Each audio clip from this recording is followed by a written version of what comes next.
கதைக்குள்ளே போகலாமா? ஒரு அழகான காடு இருந்துச்சு. நிறைய புல்தரை, குளம், குட்டைன்னு சொல்லிட்டு நிறைய தண்ணி இருந்துச்சு. அப்போது அங்கே ஒரு சிங்கராஜா இருந்தார். அந்த சிங்கராஜா தான் அந்த காட்டை ஆண்டுட்டு வந்தார். அவருக்கு ஒரு பையன். அந்த பையன் பேர் வந்து லியோ. இந்த குட்டி சிங்கத்துக்கு என்ன பண்ணலாம்னு நினச்சாங்களா, முடிசூட்டு விழா வைக்கலாம்னு நினச்சாங்களாம். இந்த கிரீடம் தெரியுதுல, அதை தான் வைக்கலாம்னு நினச்சிருந்தாங்களாம். அப்போ திடீர்னு என்ன ஆச்சு, அந்த கிரீடம் காணா போயிடுச்சு. என்னடா இது கிரீடம் காணா போயிடுச்சுன்னு இதுக்கு ரொம்ப பதட்டமாயிடுச்சு அந்த லியோக்கு. அதோட ஃப்ரெண்டு ஜூக்கி, இந்த குட்டி மங்கி, இவங்க 2 பேரும் சேர்ந்து அதை போய் தேட போயிட்டாங்க. அப்போ போகிற வழியெல்லாம் நிறைய கஷ்டம். இது பார்த்திங்கன்னா மின்னல் வெட்டுற ஆறு இருந்துச்சு. இந்த ஆறெல்லாம் வந்து ஃபுல்லாக மின்னல் வெட்டிக்கிட்டே இருக்கும்.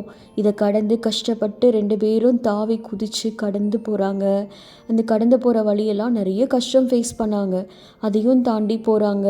அங்கே நிறைய முட்புதர் இந்த மாதிரி வந்து கத்தாழை செடியாக வளர்ந்துருந்துச்சு.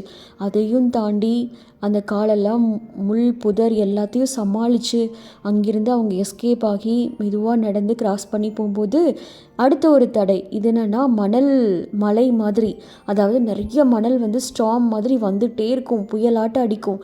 அதையும் கடந்து கஷ்டப்பட்டு போகிறாங்க. இந்த மாதிரி எல்லா கஷ்டத்தையும் தாண்டி அந்த க்ரௌனை தேடி போகிறாங்க. அப்போ போகிற வழியில் என்ன ஆச்சுன்னா, ஒரு குகை பார்த்தாங்க. அந்த குகையில் வந்துட்டு ஒரு மேப் இருந்தது, அவங்க முன்னோர்கள் வச்சுருந்த மேப்பு. அந்த மேப்பு வந்து இந்த மேலே பறக்குது பார்த்திங்களா, அந்த கழுகு தான் பார்த்துக்குச்சு. ஓகே, அந்த மேப்லேருந்து ஒரு ஐடியா கிடச்சி ஒரு சிகரத்துக்கு போகிறாங்க. அந்த சிகரத்துக்கு போகும்போது அங்கே வந்து அவங்களுக்கு ஒரு சர்ப்ரைஸ் காத்துட்டு இருந்தது, அதிர்ச்சி இருந்தது.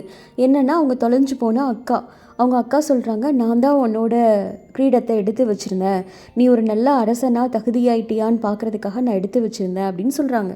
ஒரு அரசனுக்கான எல்லா தகுதியும் உனக்கு வந்துடுச்சு, நான் ரொம்ப சந்தோஷமாக இருக்கேன்னு சொல்கிறாங்க. அப்போ திடீர்னு ஒரு கெட்டவன் வந்துட்டான். அதுதான் அந்த கதைக்குள்ளே இருக்கிற நரி. அந்த நரி என்ன பண்ணுது, முன்னாடி இந்த சண்டையெல்லாம் ஞாபகத்தில் வச்சுட்டு சண்டை போடுது. இந்த மாதிரி கெட்டவங்களாக இருக்கக்கூடாது, இல்லை தப்பு இல்லை. அந்த நரியை வந்து அக்காவும் தம்பியும் சேர்ந்து அந்த நரியை தோக்கடித்து அதை ஒரு புதைக்குழிக்குள்ளே தள்ளி விட்டுட்டாங்க. இப்போ அந்த நரியால் எந்திரிக்க முடியாது. இப்போது நம்ம சிங்கராஜா திரும்ப காட்டுக்கு வந்து முடிசூட்டு விழாவை ஹாப்பியாக பண்ணிட்டாரு. இப்போது நம்ம ராஜாவாயிட்டாரு. கதை பிடிச்சிருக்கா? Good night.